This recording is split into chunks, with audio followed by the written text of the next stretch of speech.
Bate-Papo na Saúde de hoje está em Brasília para conversar a respeito de políticas sobre drogas e territórios periféricos. O nosso convidado nesse primeiro bloco do programa é Guilherme Simões, secretário nacional de periferias do Ministério das Cidades. Secretário, que prazer, que bom estar aqui com você. Queria começar definindo aqui com você como vocês estão tratando o que vem a ser esse território periférico. Olha, Yasmin, primeiramente, obrigado pela oportunidade. Hoje é um dia importante, simbólico, inclusive, para essa pauta, para essa agenda, porque oficialmente o IBGE passa a tratar as nossas favelas como favelas. De forma oficial, abandona-se o conceito de aglomerado subnormal, que era uma reivindicação antiga dos movimentos populares, dos formuladores de políticas urbanas e de gestores também. E hoje, oficialmente, a gente passa a reconhecer as favelas brasileiras. Hoje, 23 de janeiro Hoje, 23 de janeiro de 2024, é uma grande conquista e mostra também a atualidade dessa agenda. Tratar de favelas e de periferias de forma oficial e trazer para a agenda da gestão pública, das políticas públicas, as demandas, as necessidades dessa população. E aí, nesse primeiro ano da sua secretaria, como é que você avaliou, como é que a sua equipe vem avaliando os principais desafios para se enfrentar dentro desses territórios? Olha, os desafios são grandes, né? São, como eu falei, vinculados a esse déficit estrutural histórico no país, déficit de infraestrutura, déficit de políticas sociais, de equipamentos, né? Agora, como eu falei também, existe uma necessidade de que o Estado brasileiro, os governos, sejam nos municípios, governos estaduais e o governo federal, escutem, dialoguem com a população que está nos territórios, porque também lá já estão existindo, já estão sendo construídas soluções alternativas para os problemas. Então, se as políticas públicas tiverem a capacidade de se integrar a essas iniciativas e ao que está sendo proposto nos territórios, eu tenho certeza que esses desafios serão vencidos. Quero voltar a esse ponto que você trouxe sobre as iniciativas que surgem dentro das próprias comunidades, territórios, mas antes disso, queria saber qual é o peso da questão das drogas, que muitas vezes é colocada quase como um sufocamento das periferias, como se fosse um problema das periferias, sim, né? Sim. Responsabilidade, inclusive, das periferias. Então, qual é o peso desse combate, como ele está colocado hoje, para se iniciar qualquer projeto dentro desses espaços? É importante refletir sobre essa questão como um problema da sociedade, não um problema localizado ou territorializado. Né? Não são as favelas que produzem as drogas, né? Não são as pessoas que vivem nas favelas que produzem as drogas e que lucram com as drogas. Então, é importante também refletir sobre a política de guerra às drogas como uma política que resultou historicamente no genocídio de populações periféricas e faveladas. Essa questão certamente atinge a população periférica, a população das favelas, e precisa ser respondida com políticas sociais. O Estado precisa estar presente de forma social nas periferias e nos territórios de favela, e não apenas com perseguição e com repressão, que é, infelizmente, a política que impera hoje. Então, a Secretaria de Periferias reflete que essa é uma questão, além de outras, como eu falei, a ausência de infraestrutura, que precisa ser respondida, precisa ser combatida com mais presença do Estado, com políticas sociais, com orçamento público sendo destinado para esses territórios. E eu tenho certeza que no médio e no longo prazo esse problema deixa de ser visto e ser, digamos, combatido com perseguição e com criminalização. E aí a gente voltando aí, a integração dessa comunidade para que ela possa trazer suas necessidades e trazer propostas também, né? Porque esses territórios periféricos brasileiros têm uma pujança ali de criatividade, de soluções, e a Covid, a pandemia, mostrou isso claramente, né? Como é que o governo está, através da secretaria, dialogando com esses territórios e que tipo de iniciativa pode ser de fato aproveitada, integrada nessa via de mão dupla aí entre Estado e comunidade? Olha, a gente estabeleceu uma iniciativa aqui na Secretaria que foi a Caravana das Periferias, que rodou o país durante 2023. Nós vamos retomar agora a caravana no ano de 2024, para justamente ir até os territórios, reconhecer e legitimar essas iniciativas que atuam em diversas áreas, né? Você falou da Covid, a Covid provou que as periferias organizadas, né, as pessoas que vivem lá, as lideranças, as coletividades que estão lá, tiveram iniciativas e apresentaram soluções fundamentais, por exemplo, para o problema da fome. Então foi ali, naquele período, que pipocaram, que surgiram iniciativas como as cozinhas solidárias, por exemplo, que mataram a fome de milhares de pessoas no nosso país e agora estão se tornando política pública, ou seja, iniciativas vindas dos territórios que podem apresentar soluções para o todo, para um problema como um todo. É a partir desse tipo de iniciativa, que a Caravana também identificou, que a gente criou, por exemplo, o Prêmio Periferia Viva, que é também uma forma de reconhecer essas iniciativas, dar visibilidade para essas iniciativas e dizer, ou seja, que esses territórios, mais do que objeto, né, de intervenção ou de política, eles precisam ser considerados também como sujeitos da sua história, como sujeitos de políticas públicas que o Estado possa oferecer. Secretário, assim, para a Fiocruz, a questão das periferias é muito cara, né? A Fiocruz dialoga muito com as comunidades e busca estar junto com elas na construção, né? Durante a pandemia isso ficou também muito claro. E nesse momento a Secretaria tem junto com a Fiocruz um plano, um projeto, né, integrado com outros ministérios. Eu queria que você falasse um pouquinho dele e qual é a importância de se integrar vários setores da sociedade, instituições públicas, governo, Estado. Sim. É fundamental essa parceria entre o Ministério das Cidades e a Fiocruz. Inicialmente, a iniciativa que a gente constrói em parceria com a Fiocruz é o Periferia Sem Risco, né, que é voltado para a prevenção de risco nos territórios periféricos. A gente está junto com a Fiocruz, se não estou enganado, 16 universidades brasileiras e os municípios. Nós estamos fazendo experimentalmente 20 planos municipais de redução de risco, que é uma política pública que visa criação de estratégias para que os desastres oriundos de eventos climáticos extremos, eles que hoje são já uma realidade, infelizmente, no nosso país, para que eles não impactem de forma tão profunda, né, e tão fatal os territórios periféricos. A gente sabe que esses desastres, infelizmente, eles acometem a vida e patrimônio, especialmente dos mais pobres. Então essa é uma iniciativa importante que a Fiocruz tem apoiado. Além disso, a gente também está elaborando nessa parceria o mapa das periferias, que também já está no ar. É uma forma de geolocalizar essas iniciativas que a gente mencionou, mas também as políticas que estão nesses territórios e as deficiências, ou seja, o que precisa naqueles territórios, naquelas favelas, naquelas periferias, o que é que mais precisa. E a gente oferecer esse mapa para o conjunto dos ministérios aqui em Brasília, mas também para os gestores locais, para que o combate possa ser focado e integrado.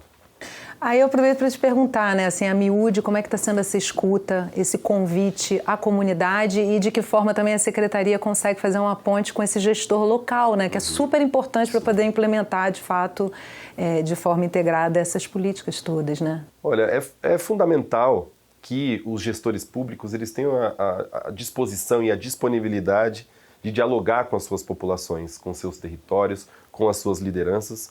Evidentemente que existe aqui ou ali um desgaste, né, entre o Estado e a população, mas para que a gente resolva os problemas, para que a gente integre as iniciativas, é preciso que o diálogo seja um imperativo. Então, a partir da Caravana das Periferias e outras também que o governo federal realizou, a gente percebe que é fundamental que o Estado brasileiro repactue a sua relação com o seu povo. Não é possível que a gente construa política pública pensando de forma vertical, de cima para baixo. Acho que esse período, esse momento, passou. Mas eu sou muito otimista com relação a isso. Você está falando de uma nova política, né, que precisa ser implementada, em que, inclusive, a população ela integra essa política, né, faz parte dela. Né? Perfeito. Eu acho que as soluções para o Brasil passam pelo diálogo, pela escuta, passam por esses territórios, passam por essas coletividades que demonstram um potencial enorme de solucionar problemas e passam, evidentemente, pelas políticas públicas. Afinal, sem política pública, sem a política, o país não tem saída. Você já tem aí um ano passado, né, dessa gestão, 3 anos ainda pela frente nessa gestão. Queria saber com você o que você tem de expectativa e como tornar todas essas iniciativas que dão certo em política de Estado, para que a gestão possa terminar, mas o projeto e o que está dando certo se manter? Olha, a nossa expectativa fundamental é que as políticas públicas cheguem aos territórios. Não basta pensar bonito, falar legal e a política não chega lá, o orçamento público não chega lá. Então a nossa expectativa é que essas iniciativas se integrem, por exemplo, ao novo PAC, que é uma, digamos assim, uma alavanca do governo, a principal vitrine do governo federal. Então, da nossa parte, que também estamos participando do PAC, tem uma obra de urbanização de favelas e obras de contenção de encostas no novo PAC, a nossa parte é que essa forma de ver e essa forma de integrar se conecte também com as obras públicas, com as intervenções federais, para que a população possa participar, possa dar opinião, as suas iniciativas possam fazer parte dessas políticas e, finalmente, a gente ter a diminuição das desigualdades nos territórios e a melhora de vida e a elevação da dignidade para essas populações. E para a gente terminar, a sua secretaria, ela traz para si pessoas de periferia para pensar junto essas políticas. Me corrija se eu estiver enganada. Sim, sem dúvida. Queria saber como é que está sendo isso e queria te pedir para deixar uma mensagem para quem é da periferia desse trabalho que está sendo feito. Essa é uma reflexão importante, porque eu mesmo vim de um território periférico, eu sou do Grajaú, na zona sul de São Paulo, né, extremo da periferia de São Paulo. E quando eu vim para cá, eu não vim da gestão pública, não tenho experiência na gestão pública, mas sim no território, no movimento popular. E a gente tenta trazer um pouco essa experiência e também trazer um pouco desse patrimônio, digamos, né, que é do diálogo, que é da relação com o território, né, da legitimação das ações territoriais. Então, eu acho que o recado que a gente pode passar, é o que eu tento sempre também levar para os territórios, é que não existe saída sem a política pública. E as nossas iniciativas e as nossas mobilizações nos territórios, as soluções que estão sendo construídas, elas precisam se conectar com o Estado brasileiro. Já passou da hora do Estado brasileiro assumir a conta que tem com as populações mais vulneráveis e é importante que as periferias, as favelas façam parte desse processo. Que bom te ouvir, secretário. Obrigado. Muito obrigada por essa conversa e vamos torcer para que essa política avance bastante. A periferia merece, né? Eu que agradeço. Obrigado. O Bate-Papo na Saúde vai fazer um intervalo rapidinho, não sai daí que a gente volta já.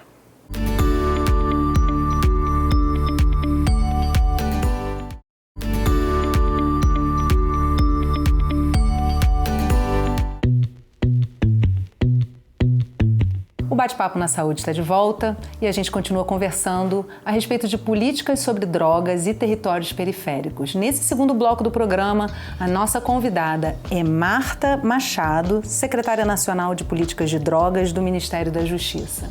Secretária, muito obrigada por receber a gente aqui no seu gabinete. Eu quero começar te perguntando que cenário você encontra quando se trata do tratamento dado à questão das drogas no Brasil. Obrigada, Yasmine, é um prazer. Bom, a questão das drogas ela é sempre muito complexa e é uma política também intersetorial que demanda muitos atores, né, e muitos aspectos diferentes, tanto em relação ao controle, né, das substâncias, do uso, como também ao enfrentamento ao crime, né? Então, ela, por ter esses dois aspectos muito interligados, acaba gerando uma série de desafios para quem assume essa política, né? Então, acho que um dos cenários mais importantes que a gente vive hoje no Brasil é, de fato, pós-pandemia, um aumento, inclusive, de uso de substâncias, né? Isso saiu no último relatório da ONU, né? De um aumento de circulação, isso é um fenômeno global, né? Então, a gente lida com isso, com uma série de programas de prevenção e de redução de danos, tentando incidir sobre essa questão. E, de outro lado, o fortalecimento, né? A gente vive nos últimos anos um fortalecimento das organizações criminosas e a gente, olhando para isso, isso também é um grande desafio, né? Essas organizações têm ocupado também a região amazônica, que hoje em dia se coloca como um desafio importante para o país de segurança pública, de controle de fronteiras, e também em termos, né, do que a gente pensa que seja uma política sobre drogas, que trabalha também o uso da prevenção, né, entre populações indígenas e tradicionais, né, que a gente também, a droga passa por ali e ela acaba gerando uma série de efeitos nos territórios indígenas, né, tanto o aumento da oferta e disponibilidade, aí muitas pessoas indígenas com problemas de adição, mas também violências que chegam com o crime organizado. Há uma convergência hoje de crimes ambientais e narcotráfico, né? Então o problema do garimpo interligado com a lavagem do dinheiro do narcotráfico, compartilhamento de rotas, aliciamento de indivíduos indígenas para que carreguem drogas pela floresta. Então acho que é uma situação em geral complexa, o aumento a atuação das organizações criminosas. A gente tem atuado muito aqui no Ministério da Justiça no sentido de atingir financeiramente as organizações criminosas, né? Então, focar os nossos esforços de segurança pública nas cadeias, né? Nos escalões mais altos, dentro das organizações, e na descapitalização do crime, né? Que são o retorno para a política pública. Uma parte do que a gente faz aqui na Secretaria também é a gestão de ativos. Então, os bens apreendidos pelo narcotráfico são recuperados, leiloados e voltam para o Fundo Nacional Antidrogas e vira política pública para também olhar para essas outras realidades, né? Tanto qualificar a polícia, mas também olhar para os problemas de prevenção e reinserção social. Secretária, te ouvindo, fica tão claro o tamanho da complexidade que se tem nesse tema, né? E aí, quando a gente vai falar de territórios periféricos, parece que é um recorte, mas é um recorte muito importante, né? Até porque boa parte da sociedade relaciona a periferia ao problema da droga, né? Como lidar com primeiro com essa visão de uma parte da sociedade que tem muita dificuldade realmente de compreender o tamanho dessa complexidade que você acabou de narrar, e como trazer políticas inovadoras que possam avançar, porque durante muitas décadas, mais do que anos, décadas, a gente percebe que o caminhar é complicado, né? De solucionar de fato essas questões. Eu queria, primeiro de tudo, falar dessa questão, né, do estigma das populações periféricas, né? Então, são populações que são atingidas, atravessadas pela questão das drogas de maneira muito estrutural, porque sofrem, moram em bairros em que a ausência do Estado, a ausência de políticas, invariavelmente, a presença do crime organizado, isso muitas vezes sofrem uma série de restrições à liberdade e violências por conta do crime organizado, e sofrem também o estigma do resto da população, né, dessa associação fantasiosa de que as pessoas que vivem nessas comunidades têm alguma relação natural com o tráfico. A gente sabe que não é isso, né, que isso é realmente um estigma reproduzido. Então, acho que tem um primeiro passo, que é romper esse estigma, olhar para essas comunidades, que, além de tudo, sofrem muito com um padrão de enfrentamento bélico, né, as organizações criminosas, né? Então, acho que logo no começo do ano... Ficam ali no meio, né? Ficam no meio, exatamente. Então, elas sofrem violência tanto do crime organizado, e na verdade são vítimas do crime organizado, mas sofrem com o enfrentamento bélico. Logo no começo do ano, o presidente Lula, na mensagem de abertura dos trabalhos do Congresso Nacional, falou da política de drogas, e dentre as prioridades, né, estava cuidar das pessoas, né, porque a política de drogas, na verdade, também é uma política de cuidado das pessoas que usam drogas e que precisam, tanto que usam, mas que também antes, né, prevenção, cuidado, acompanhamento, mas ele falou claramente de uma substituição de um modelo bélico para um modelo que é baseado em inteligência, investigação, e realmente consegue ter mais eficiência contra o crime organizado.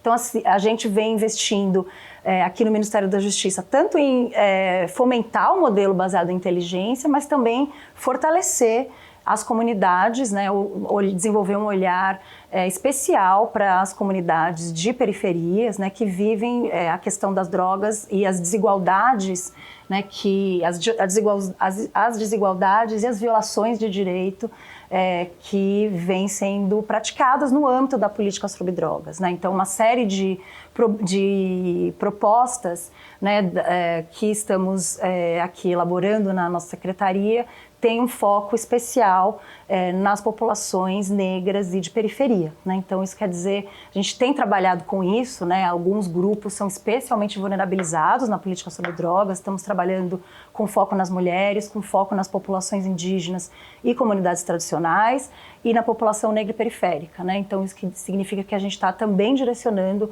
nosso olhar para as necessidades dessas comunidades. E aí, desde programas, priorizando a entrada de programas preventivos nas escolas, na rede de assistência que tem ali, olhando quais são as capacidades institucionais que com que a gente pode contar para levar programas e políticas públicas, né? Centros de acesso a direitos é uma das políticas que a gente também iniciou, né? Então, muitas vezes essas pessoas precisam de uma porta de entrada para o encaminhamento nos serviços públicos, e o que a gente acredita muito e está trabalhando muito fortemente é um programa dentro do Pronasce, né? O Pronasce Juventude, que é justamente voltado à juventude negra e periférica.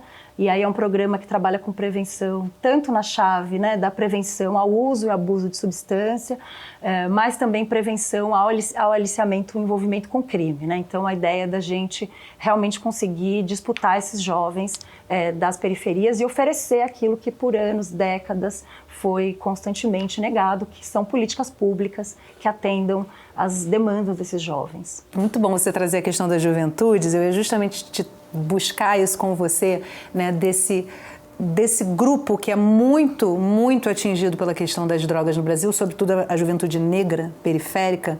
E eu conversava com o secretário nacional das periferias, Guilherme Simões, no primeiro bloco do programa, justamente falando sobre construir políticas junto com quem vivencia o problema de forma tão próxima. Como é que tanto a sua secretaria quanto a secretaria do Guilherme, né, podem trabalhar em conjunto e manter a presença desse grupo, principalmente jovens de periferias, integrado à construção dessas políticas? Ótimo, o Guilherme já falou de 2 grandes desafios, né, e oportunidades também. Então, acho que um é ouvir a população. Então, a gente trabalhou aqui com a reconstrução dos canais de participação da sociedade civil, que haviam sido interrompidos no governo passado. Então, reconstruímos o CONAD, retomamos a participação da sociedade civil, mas também ampliando para outros fóruns, né? Um fórum que a gente está criando e que vai ser inaugurado, né, no segundo semestre é o Fórum Nacional de Políticas sobre Drogas e Justiça Racial, né? Como é que a gente pensa, como é que a gente ouve, né, todos os, aí não só jovens, mas mães que perdem seus filhos, moradores de periferias, como é que a gente pensa a justiça racial dentro da política de drogas, mas a gente também tem trabalhado junto, inclusive com o Guilherme, na construção de políticas junto com a população, né? Então, para construir, por exemplo, o Pronasce Juventude, a gente tem conversado, ele tem um dos focos, né? O Pronasce Juventude ele vai entrar nesse ano em 2 cidades, Rio de Janeiro e Salvador. No Rio de Janeiro, que a gente já avançou esse processo, a gente tem conversado muito com as organizações de moradores, né, para entender as demandas, né, que aquela comunidade tem. Então, acho que esse desafio de realmente ter uma escuta ativa para entender as demandas que vêm da comunidade, as tecnologias sociais que já existem nas comunidades. Então, a gente tem uma sociedade civil hoje nas comunidades, né, especialmente com uma série de projetos e programas e ideias que são muito inovadoras. Então, também é nosso interesse ouvi-los e aprender com essas tecnologias sociais. E o outro que são as parcerias aqui intersetoriais, né? Então, a ideia de que acho que eu falei de desafio no começo da minha fala, que acho que esse é um outro desafio, né? Construir políticas intersetoriais, né, para que a chegada no território chegue uma chegada conjunta de várias políticas, né? Então, com o Guilherme a gente tem trabalhado, o Ministério da Saúde também na área de saúde. Fiocruz está participando também, né? Isso, que é uma pauta caríssima para a Fiocruz, como eu falei para o Guilherme também. Fiocruz tem sido uma enorme parceira justamente atuando no Pronasce, né? Então o piloto do Pronasce Juventude nasce com uma parceria com a Fiocruz, então a Fiocruz executando esse piloto no Rio de Janeiro e também nos ajudando a desenhar, remodelar e um plano de expansão para chegar até 163 municípios, né, que são os 163 municípios que concentram a 50% das mortes violentas no país, né? Então a ideia é que a gente chegue com programas desse tipo em todos os municípios. E a Fiocruz é uma enorme parceira, né, no Pronasce Juventude, que é esse programa voltado à juventude periférica em situação de risco e vulnerabilidade, um programa desenhado para pensar justamente aqueles jovens, né, que, assim, por pesquisas a gente já sabe que são os que têm risco de envolvimento com crime. Então a gente está muito animado com o início dessa parceria nesse ano. A gente também vem trabalhando com a Fiocruz na disseminação dos programas de prevenção escolares e programas de prevenção na assistência social. E um outro, né, enfim, mudando um pouco o foco, mas também uma parceria muito profícua com a Fiocruz, é o atendimento à população em situação de rua. Então a Fiocruz tem essa expertise no colaboratório. E também vai passear, muitas vezes vai atravessar, mas, né, falando um termo mais apropriado, vai atravessar as periferias e vai atravessar a questão das drogas muitas vezes, né? Exatamente. Na grande maior parte então, das vezes. Exatamente. Então aí também temos uma parceria para treinamento de guardas municipais, né? As guardas municipais invariavelmente são atores que violam direitos da população em situação de rua, né? Como é que a gente acolhe, atende a população em situação de rua, que tem muitas demandas vinculadas a álcool e outras drogas e encaminha para redes de serviço, né? Enfim, então acho que a Fiocruz tem sido uma grande parceira, tanto no Pronasce, mas também em outras políticas que focam em acesso a direitos, acesso ao sistema de serviços, né, e reinserção social do público que está vulnerabilizado, né? E aí a gente sabe que também o uso da droga acontece muitas vezes, na maior parte dos casos, em decorrência dessas vulnerabilidades. Secretária, quero te agradecer muito, muito mesmo essa oportunidade de estar aqui com você no seu gabinete. Muito obrigada por receber a equipe do Canal Saúde hoje. Obrigada pela oportunidade de falar com vocês. E obrigada a você que acompanhou o bate-papo de hoje. A gente se encontra aqui no Canal Saúde.